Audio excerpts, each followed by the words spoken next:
Hi everyone, Bernard here. I hope you're all very well and welcome to the Citizen channel. We have a City review of a match today, don't we? A big match review.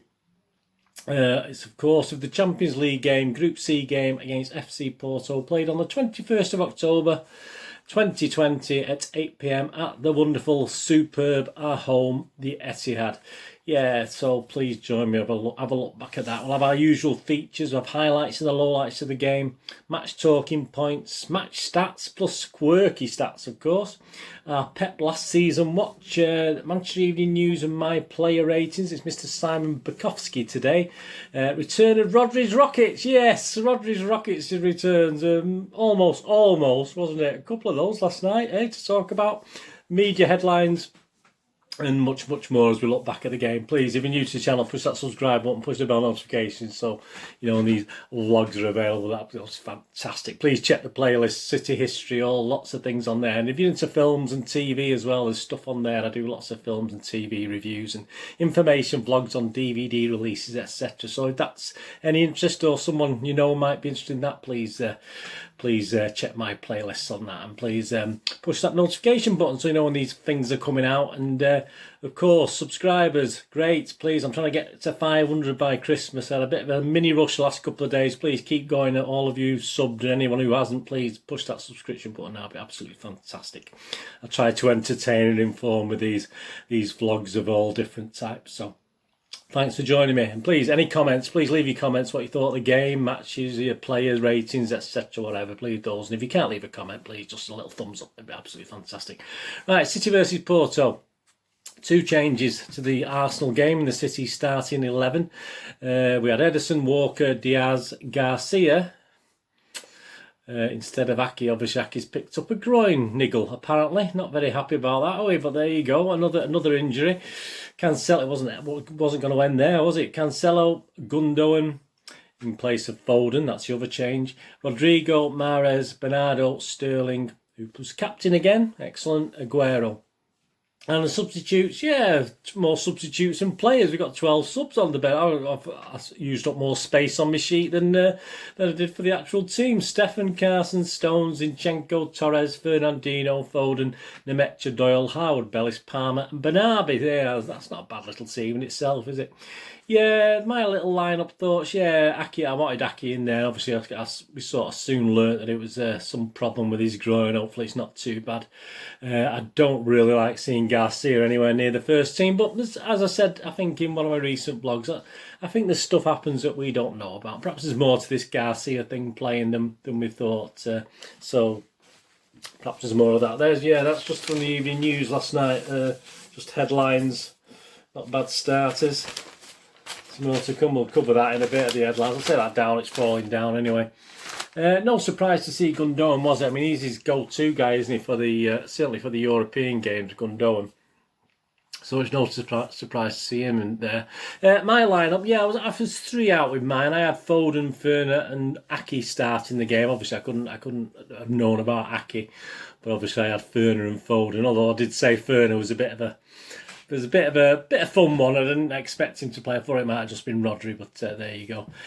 Pre-match social media talk, yeah, nothing much. I mean, it was just really grumbling about Aki and where was he, and obviously we soon found out that he wasn't there. And a bit of grumbling about Garcia, obviously, that people like me don't think he should be anywhere near the first team. But as I said, perhaps there's more to it than we know.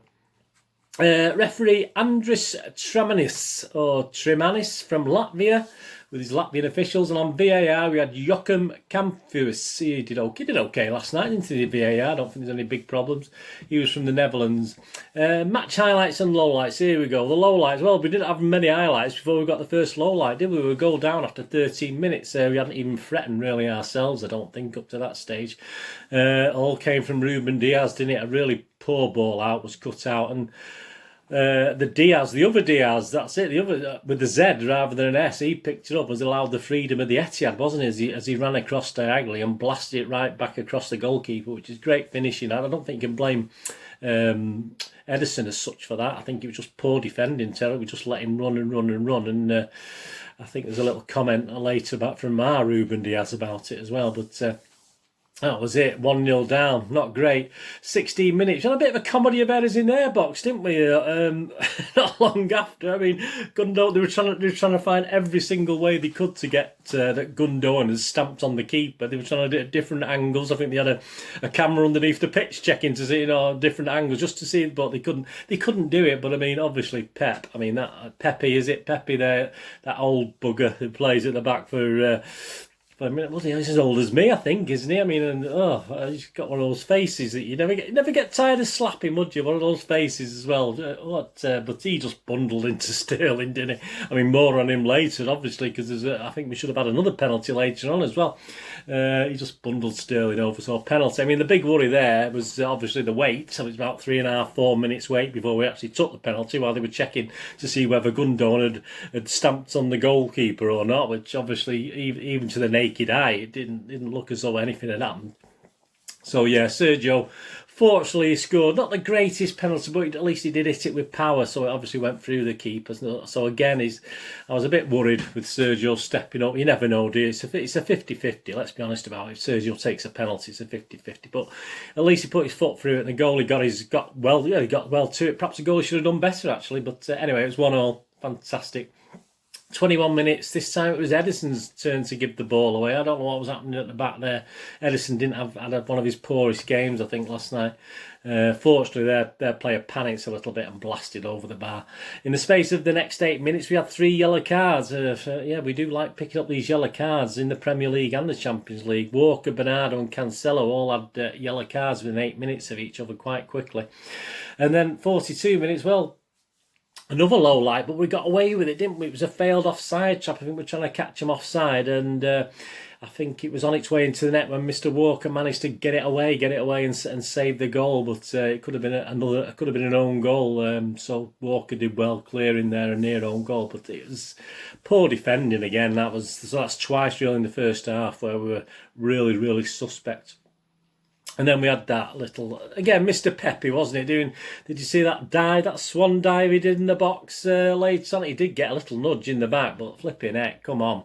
I mean, what would you give him? 5.9? I don't know what marks I would have given him, but hey, for an old man, he actually got up quite high, didn't he? So that was quite impressive. Yeah, 3 minutes injury time. It should have been at least 4 or 5. I'm not a big fan of the injury time, to be honest with you, at half time. It's always underdone on the first half anyway. It's never right for the second half, but they never play enough injury time in that first half in Premier League or Champions League. And 3 minutes it took over 3 minutes to sort the penalty out. So with all the other things, with all the other Porto players falling on the ground left, right and centre and diving all over the place, it should have been a lot more than that. So basically it was a disappointing half. A lot of hope and hit balls from the back from City across and not going out for goal kicks. Very little creativity, to be honest with you. And Porto always looked dangerous on the break, although they didn't look that great, did they? But they did enough to be drawing 1-1 at half time. So we had to really up it, didn't we, in the second half? 48 minutes. Yeah, an okay attempt by Gundogan. Well, sort of good height for the keeper to palm it out to his left. That was not a bad attempt.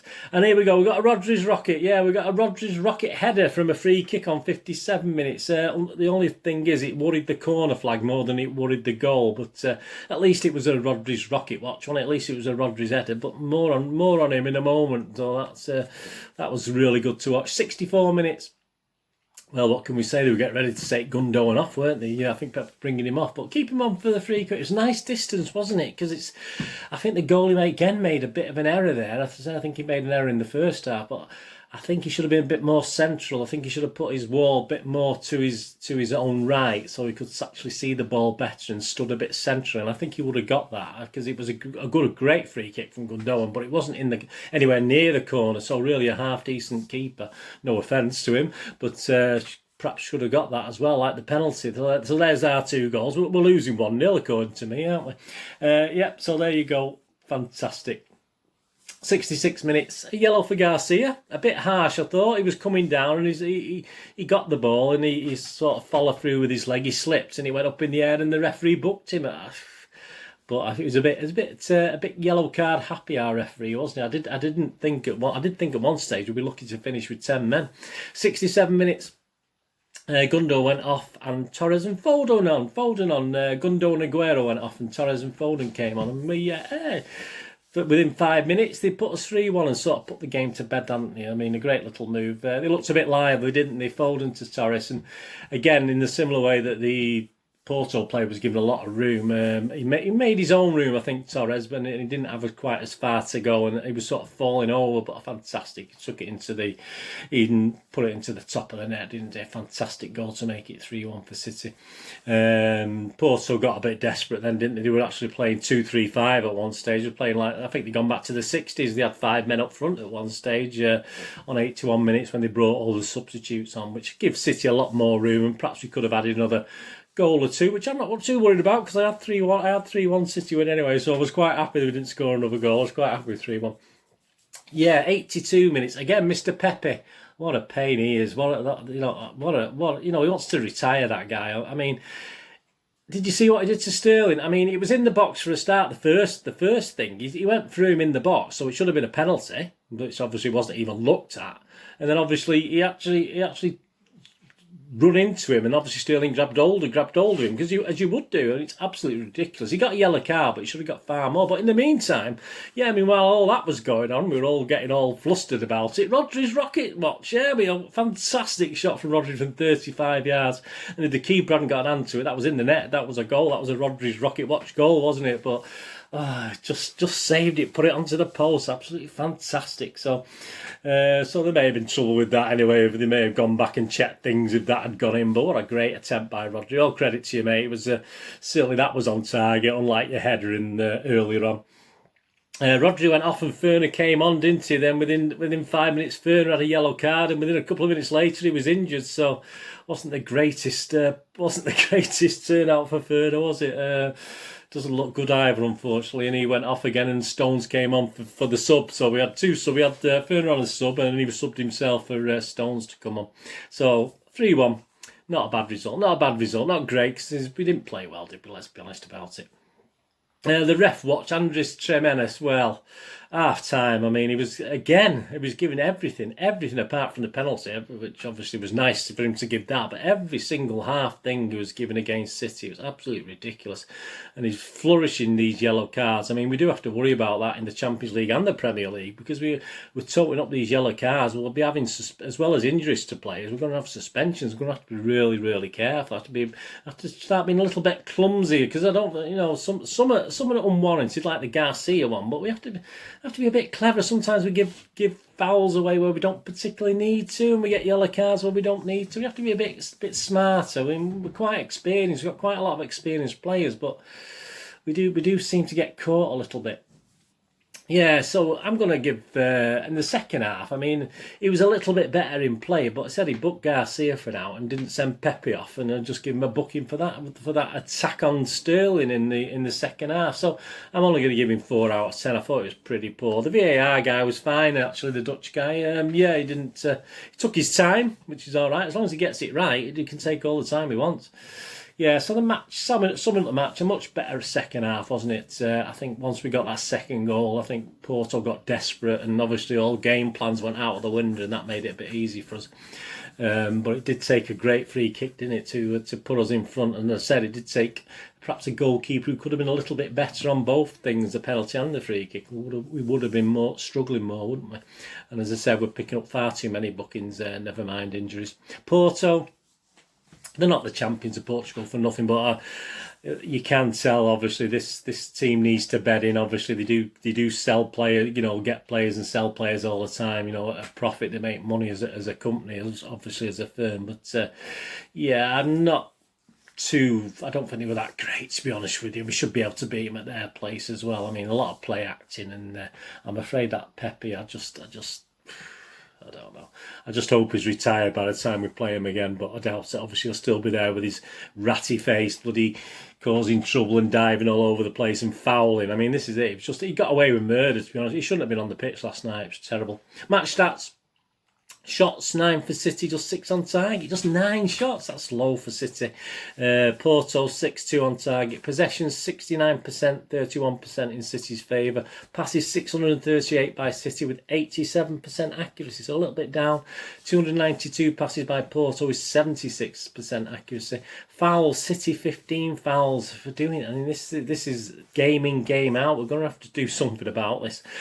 4 by Porto. Corners 4 for City, just 1 for Porto. Right, the player ratings. Mr. Bukowski's in charge today. The player ratings, I'll give you my little thoughts as I'm doing it as well. Ederson, an unconvincing performance, having been so good against Arsenal and for much of the Leeds game. He could go do nothing for the goal, but knows he shouldn't be passing to opposition players in his own box. So he's only given him a 5. Yeah, I'm going to give him a 5 as well. I mean, I've got a very low starting point today on our scores because I don't think overall it was a great game and City played that well. We just did enough to win it.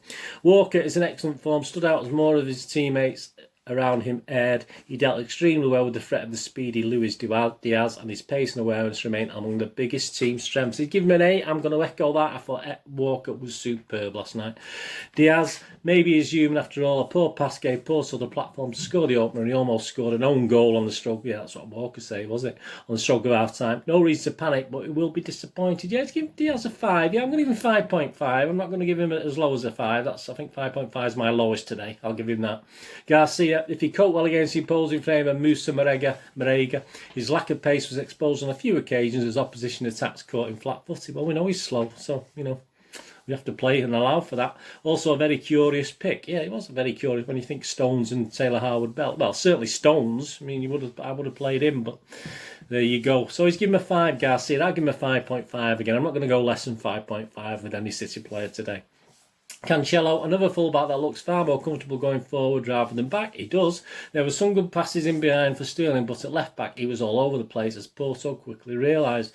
So he's only given him a 4. I mean, again, I'm going to give him 5.5. As I said, I'm not going lower than that. He's give Cancelo a 4.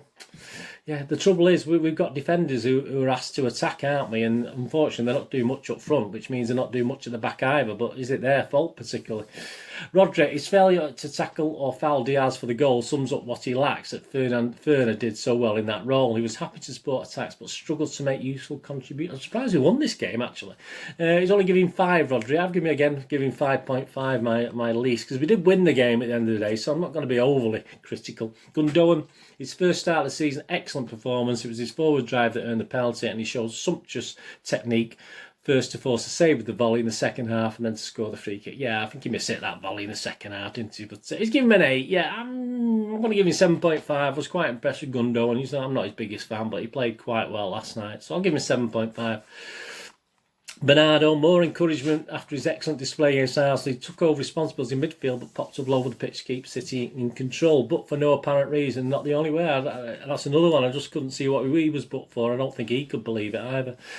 So he'd give him 7. I'll give Bernardo 6.5. I don't think he was as effective as he has been the last couple of games, but as he said, he was a willing carrier, wasn't he, all over the pitch. Mahrez, he tried to isolate his defender, did on occasion succeed at step overing his way to a sighted goal. He trapped back well, but it's not immune as the team failed to create much. Yeah, he's only given him a 6. I'll echo that with Mahrez.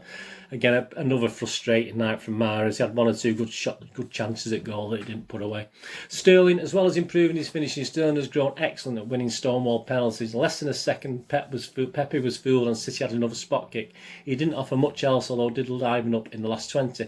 So he's given him a 6. I'm only going to give Sterling a 5.5. I thought, apart from winning the penalty, I thought he was poor, and the livening up the last 15-20 minutes when Porto are tired and throwing everyone forward isn't quite good enough, unfortunately. Aguero, another all-action performance, and power of his penalty forced it into the net. His first goal since March, despite the keeper going the right way and getting a hand on it. Yeah, so give Aguero a 7. I've just given him a 6. I wasn't overly impressed with Sergio. He needs to settle down in his games, doesn't he? And hopefully he'll get a few more, and we'll see a little bit of the old Sergio. Foden for Gundogan on 68, an assist for Torres, and look bright. He's given him a 7. I'll agree with that. I think I'll give Foden a 7. Torres for Aguero on 68, scored an excellent goal to make the game safe, and he's given him a 7. Yeah, I'm going to give him a 7. As I say, you know, the lowest score's 5.5 and the highest is 8. Yeah, I'm happy with a 7 for the brief appearance. And my City's and man of the match Going to be Walker last night. I'm going to give him 8 out of 10. I think Walker's deserved that last night. My City's a man of the match. Pep watching his last season. Well, here we go. He had a lively night, didn't he, with the opposition manager? He was asked about it. He said everything's fine, no problem. Great passion, and eventually the side he picked came through, although it was a bit of a worry that first half, the pace, etc. But he was animated enough, and he seemed quite happy in the post-match interviews as well. He seemed okay. I'm not going to go mad because, as I say, I think this we're seeing the last throws now of Pep. So there you go. Pep on Thursday, he commented, it's bad news. The manager said it's his problems in his leg. I think he'll be out for 4 to 6 weeks. It's a big blow for us with the amount of games. On the game, he said, I'm happy with the game. He added, we knew how tough it would be. Alongside Benfica, they are the best team in Portugal. They played so defensively with 5 at the back. We had to be patient. Yeah, they had 5 at the back to start the game and 5 up front at the end of the game. In the second half, we played really well. We didn't concede counter-attacks or set pieces where they're so strong. We didn't allow them to run where they are dangerous. It was an incredible performance from us against a really tough team. It's nice to win games suffering against a really good team. I'm so pleased with the last 2 games. Questioned about the squad, he said, I think Kevin and Laporte will start training tomorrow, but I don't know how they will be tomorrow and the next days. People come back, but we've lost another. Obviously, he's talking about Ferner. It's important for people to come back. We go to London in 3 days, and then after 3 days, we go to France to play Marseille, and after 3 days, we go to Sheffield. It's non-stop, isn't it? Absolutely. And we're tired doing these things. The schedule is so demanding, we need all the players, yeah, and it's getting them back and he's losing them, so that's the problem, isn't it? Pep, yeah, I'm going to give him 6.5 out of 10. I'm not going to go mad. Yeah, I'll be happy with that. Some more comments from the players on last night. Fernandinho, the news is not the best, but I'll be back soon. It's time to work and recover. However, it's always great to kick off with a win. Ruben Diaz, we cannot concede a goal like that. Someone needs to stop him. We need to regroup in a better way. But football is about mistakes and learning. The team that learns better are the teams that grow better. There you go, he's a philosopher as well. Raheem, perfect results, start a 21 campaign and mark my 250 game in blue. Oh, you give one of my quirky stats away, Raheem. What are you doing? Torres, great start to our campaign. Come on, City. That's what we want from Torres. And Gundogan, short and sweet from Mr. Gundogan, back with a bang. You certainly were, mate. Excellent goal. Quirky stats. Up to job. This will be Porto. This was Porto's 21st away game against English opponents in European competition. While they are still looking for their first such victory. Drawn 3, now they've lost 18. So there you go, poor old Porto. Sergio Aguero scored his first goal in any competition since March against Sheffield Wednesday, 231 days ago. The gap, 231 days, is the longest in between goals in the Argentine's career for club and country. With this, his 421st goal. It's a long time, isn't it? Since the beginning of last season, Manchester City have scored 6 goals via direct free kicks. David Silva 2, Mahrez 2, De Bruyne and Gundogan. Twice as many as any other Premier League side. Phil Foden has been directly involved in 6 goals in his last 7 Champions League appearances, 3 goals and 3 assists. This despite being a substitute in 4 of these games. Fantastic stuff, Phil. That's Stats City. Riyad Mahrez is making his 100th appearance for City tonight. Milestone. Raheem Sterling is making his 250 appearance tonight for Man City against Porto, a landmark. Manchester City have now scored at least 3 goals in 105 of the 240 matches in which Pep Guardiola has taken charge of the Blues. That's 43.75% of the games who scored at least 3 goals. Unbelievable. Ilkay Gundogan has now scored 23 goals for Manchester City in all competitions. The same amount Alvaro Negredo scored. Scored for the club. What a player he was for 6 months. Sergio Aguero has now scored in 10 consecutive Champions League campaigns for Manchester City. Well done, Serge. Yeah, some of the media headlines and summations, the Manchester Evening News, which I had up there, not bad for starters, but City will need more. Yeah, I don't disagree with that. I thought it'd say we did what we had to do. Ilkay Gundogan, this is the Guardian. Ilkay Gundogan steps up Manchester City, win over Porto, but injuries mount up, they do. beIN Sports, Guardiola's men recover after Diaz's individual brilliance. Not our Diaz, the other Diaz. The Mirror, Fernandinho hands Man City fresh injury blow as Pep confirms leg injury. Gutted. BBC, Manchester City made a winning start to their 10th attempt at winning the Champions League. Oh, just remind us, mate. After fighting back to beat Porto. The Daily Star, gunning to fire up Pep. Ilkay Super Strike lifts Guardiola after Conchichao, bust up. Yeah, it was a bust up, just a little falling out, or just a little bit of difference of opinion, that's all it was. The sun out for a while. Pep guns blazing, Ilkay back to his best as City get a flying start. You can always rely on the sun to come up with some little pun, can't you? The Telegraph, Manchester City given breathing space by Ilkay Gundogan after careless start, but victory comes at a cost. It certainly does. And the other game on the night, obviously in our group, Group C, Olympiacos 1, Marseille 0. So we sit top. Yes, we're top of the league. That's nothing new there, is it? Olympiacos obviously in second, Marseille in third, and Porto will be in fourth. And obviously we travel to Marseille next week, so let's hope for a win there. Absolutely, there we go. Well, anyway, let me know in your comments what you thought. Thanks for joining me. Of course, I'm going to be back very, very soon with a preview of the West Ham game. If you're checking on Friday, and obviously it'll be available for Saturday early as well, but I'm going to put that out on Friday for you. A preview of the West Ham United Premier League game. 12:30 p.m. kickoff, early kickoff. That's not too bad. I think I'll be home from work by then. Well, I'll have to be, won't I? So I'll have the preview tomorrow on Friday, the 23rd of October. As I'm doing this is tomorrow. Please check out my recent City Channel Pass vlog as well on a moment in time looking back at a memorable game against Spurs in 1994. So that's proving quite popular on the views at the moment. So please, if you can do that, it'd be fantastic. Please check my links on screen.